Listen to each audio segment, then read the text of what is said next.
Welcome back to the channel. In today's video, I am going to explain how you can apply to the Canadian skilled immigration. What are the different types of Canadian skilled immigrations and what are the eligibility criteria. So let me first give you a detailed what is Canada all about. Canada is renowned for its breathtaking natural landscapes, cultural diversity, and robust economy. Canada welcomes individuals possessing the necessary skills and qualifications to contribute to its thriving labor market and contribute to the nation's growth. Canada has built a long-standing tradition of embracing immigrants and recognizing their invaluable contributions to the nation's prosperity, celebrating diversity, inclusivity, and multiculturalism. The country offers an ideal destination for individuals yearning for an enhanced quality of life and unparalleled professional opportunities. Canada boasts a robust and resilient economy, providing skilled immigrants with a wide array of employment prospects. With consistent economic growth, job creation, and stability, the country nurtures opportunities across various sectors including IT, healthcare, engineering, finance, and beyond. Canada continuously ranked among the top countries for quality of life. It offers an exceptional standard of living.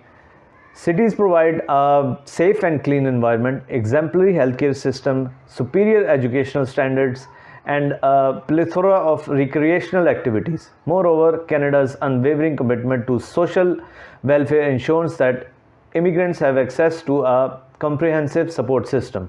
So now I will take you to the Canadian immigration website and I will show step by step which documents you require and what is the eligibility criteria.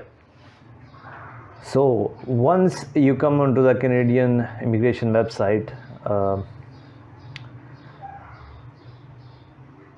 if you click onto that link, Immigrate, it will take you to this page. So there are multiple Canadian immigration processes where you can apply. So the first one is express entry, then there is a provincial nominee program, and then there is Atlantic immigration program. First I will discuss about the express entry. If you click onto that link, so let me explain you how express entry work. There are three immigration programs managed through express entry. The first one is Canadian Express Class, second one is Federal Skilled Worker Program, the third one is Federal Skilled Trades Program.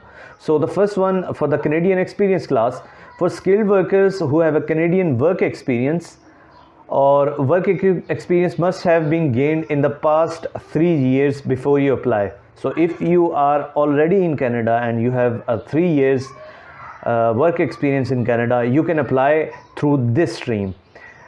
We move on to the second stream.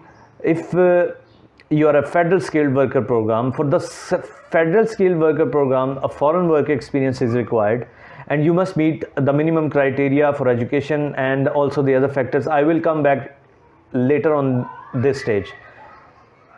So we'll move on to the Federal Skilled Trades Program. For skilled workers who are qualified in a skilled trade must have a valid job offer or a certificate of qualification. So once you are on the website, you can see there are steps to be followed. So the step one, find out if you're eligible. So there are two ways to find out if you're eligible for a program that is part of express entry. They've given a list of questions. If you answer these questions, they will let you know whether you're eligible or not. I will click onto that link. For the express entry program, there is a comprehensive ranking system. So basically it's a pool. Every applicant apply through this program, they will get a certain amount of score and it will automatically calculate it.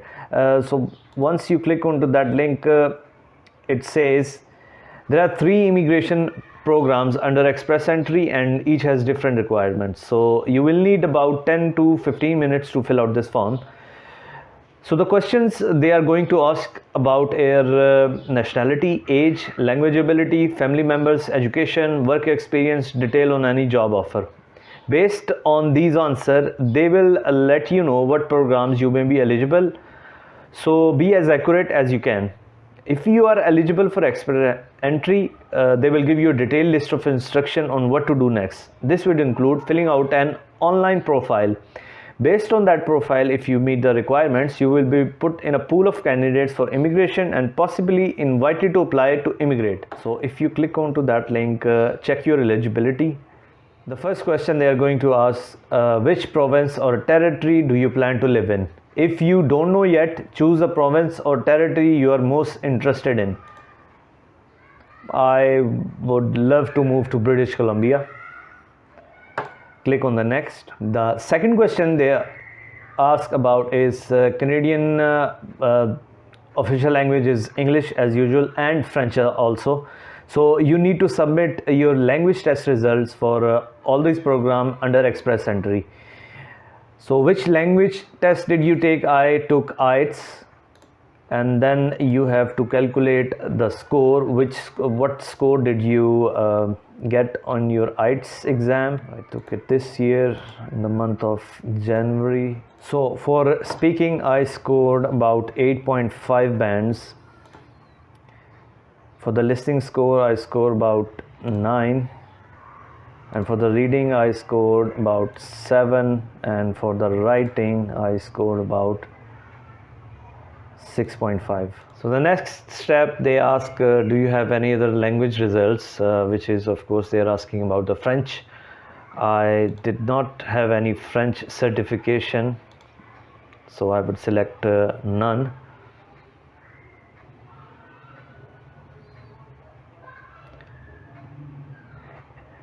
The next question they're asking about, in the last 3 years, how many years of skilled work experience do you have in Canada? It must have been a full-time or an equal amount in part-time. I have never been to Canada, so I would select none. And then if you do have any Canadian work experience during this period, they're asking about if you are already in Canada and you have previously stayed there and worked. I have none of them, so I would say now the question is, in the last 10 years, how many years of skilled work experience do you have? It must have been continuous, paid, full-time or part-time in only one occupation. So I had about 6 or more year experience in the IT industry. The next is, in the last 5 years, do you have at least 2 years of work experience in one of the following qualified trades occupation that include occupational code 6220, occupational codes they've given them. I'm not sure about these NOC codes, I have to Google them. Which codes are they talking about? I would say none. And there is a link down there, find your NOC page.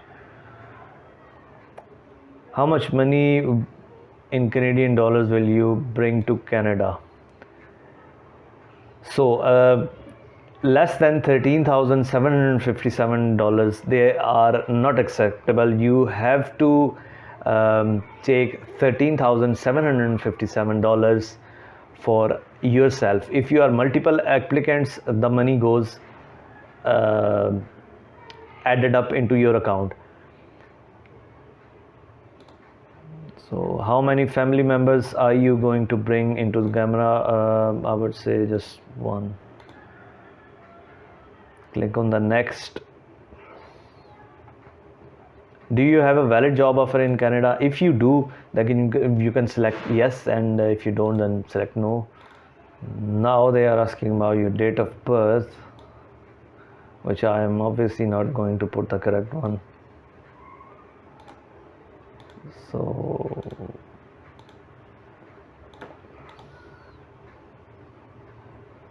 if you did not earn a degree, diploma or certificate, you may need to have your foreign education assessed by an agency approved by Immigration, Refugees and Citizenship Canada.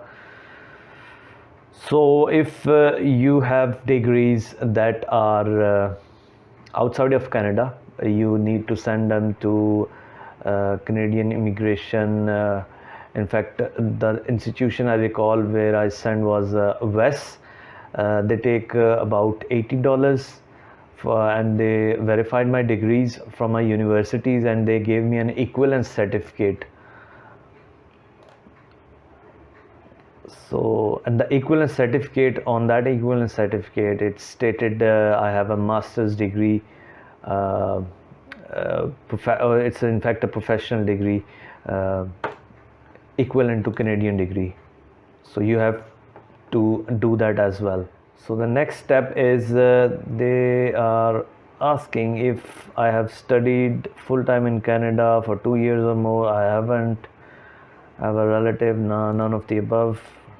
Then click on the next. Marital status is single. Click on next. So it shows the result. To apply online, you will need this personal reference number. That code is generated, auto-generated. You need to save that code. So now, based on my answers, their express entry system is showing that I'm eligible for the express entry. So the step one is going to be I need to record my personal reference code. This code will expire on Thursday, August the 3rd. It is valid up to, I guess, 3 months. It is only valid for this profile. When I apply online, I will need to enter my personal reference code. I will use this code to retrieve the information that I have already provided in my profile. I will need to print this page and this information to apply. The next step is going to be I need to register to get a key, and then I will get a login into my account. When I sign up to my electronic credential, I'll be automatically directed to my account, and then I will be registered as a first-time user. Returning users will be directed straight to their account. Once I signed in, then I will select express entry, and the fifth step is going to be I need to put a personal reference code after I select express entry. Once I have submitted my personal reference code, I will be guided through the following steps to complete your profile. I can review my profile and then I can submit it.